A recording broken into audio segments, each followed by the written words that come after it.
The other X Division thing was the return of Kevin Nash to the X Division.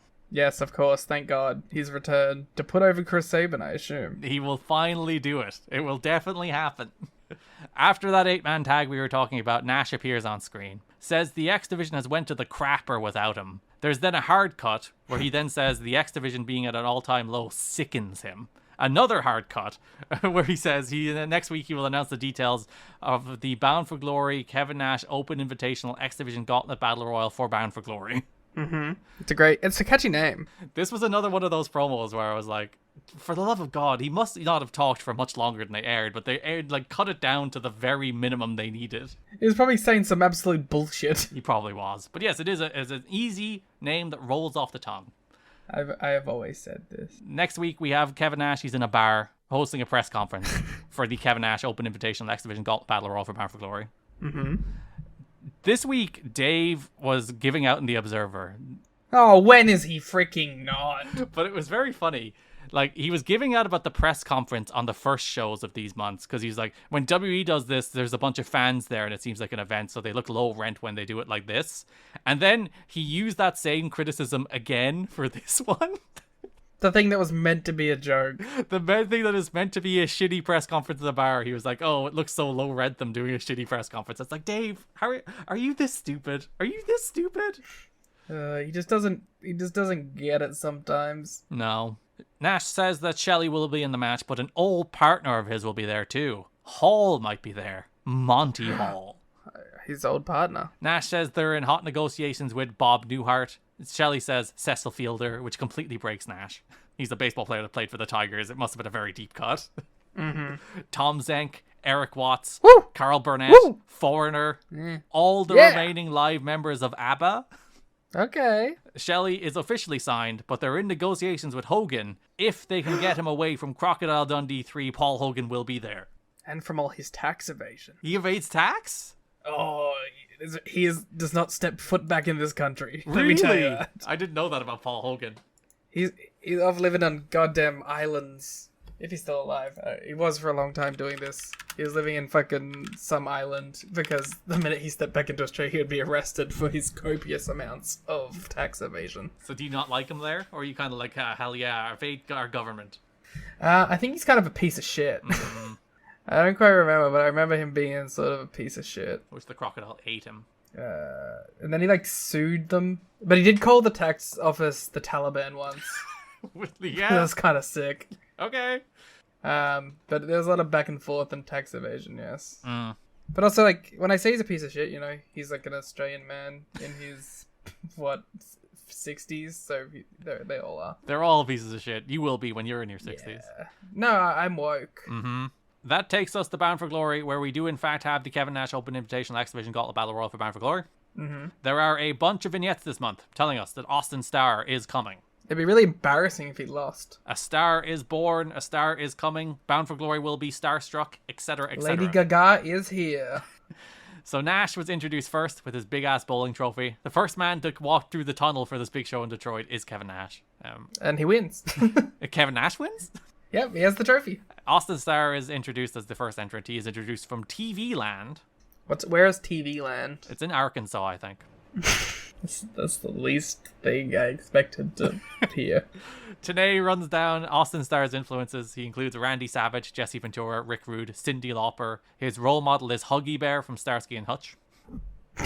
This is just Kevin Nash doing bits. That is literally this entire thing. It is Kevin Nash doing bits. Sanjay is out second. Duttonary screw up a Dragon Rana. Maverick Matt is out next, and he kind of looks like shit at this point. Maverick Matt has put on some poundage. He looks like a man who has given up on the idea of ever getting a push. And he was right to. Lethal is out next. Nash asks if Lethal has a cup on.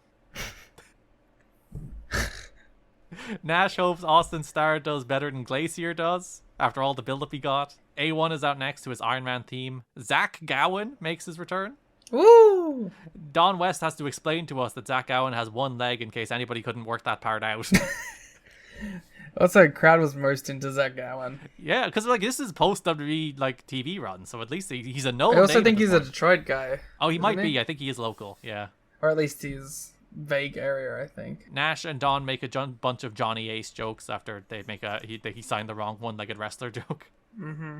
Kazarian's out next as he and Matt throw out Dot. Sorelda enters. Kazarian immediately backhands her. Into a big babyface reaction. Austin Starr low blows Sorelda and she sold it. And Mike Tenay is like, that shouldn't hurt. Which is bullshit, alright? It's still getting kicked. Yes, in a body part. Regardless of everything, it is still getting fucking kicked. Mm-hmm. Also, we're acting like there's no feeling down there. No, there's not. It's completely numb. Famously numb. Yeah, famously. A1 eliminates Sorelda. Shark Boy's out next. Shelly comes out to a good reaction in his hometown. Nape was like, I'm surprised Shelly's not out last. And Nash is like, the State Athletic Commission made sure I was on the up and up. That's a good joke. I got one. D-Ray 3000 is our next big surprise entrant. Holy shit. He and Shark Boy reunite. They do a bunch of throw rams. They throw out Matt Bentley. The Shark Boy verse. We do have Norman in the match later as well. We're only missing New Jack. If Nash got New Jack for this match, he'd be cool. Yeah, if New Jack was here, it would be just to hear Kevin Nash talk about New Jack, to be honest. And Nick Khan would have loved it. Nick Khan,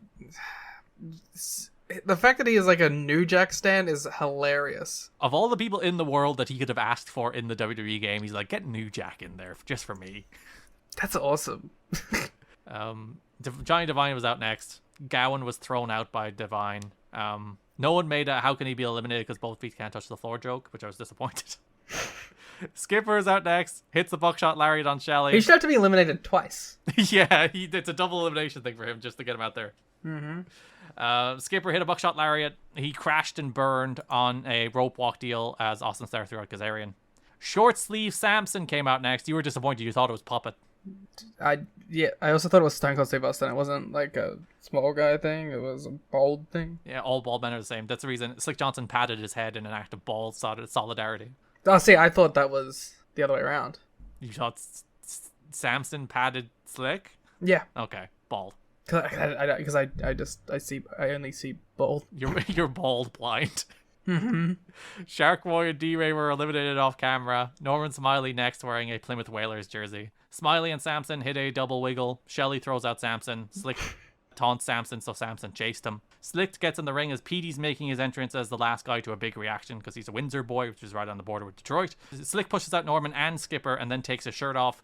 Petey throws him out. Petey hits a destroyer on Lethal and then he is thrown out by Shelly and Devine. Starr dumps out Devine and throws out Shelly on top of him. That leaves Starr and Lethal to do a short match that Starr wins with a brainbuster. Nash hands Starr the trophy and takes a liking to Austin Starr as Alex Shelley watches on jealously. And also, like, that's when we learned that, like, Aries and Lethal have never had a singles. Which is crazy to me. Like, just, like, being in the same company for multiple years in multiple companies. In, like, the same division, in the same orbit, and multi-bands a lot, but never doing a singles together is mad. It is crazy. Yeah, Austin Starr off to a winning start. Start. With 2 R's. A start. A start is born. Austin Starr if he were a pirate. And this was mostly just to get people on the show, and for Nash to do a bunch of goofs on commentary. Because they had Nash booked already. So they're like, well. It's like, I guess the idea is, like, it's Detroit, which is where Nash is from. So in theory, he should be a draw. So the Kevin Nash Open Invitation Next Division Gauntlet Battle Royal for Bound for Glory should be an attraction. Hell's favorite demon, Chris Sabin. No, that's Nikita Koloff. No, he's Satan's nightmare. Sorry. Easy to mix up. He should feud with Chris Sabin. To take down the man from hell. As he's Sabin's nightmare. Oh.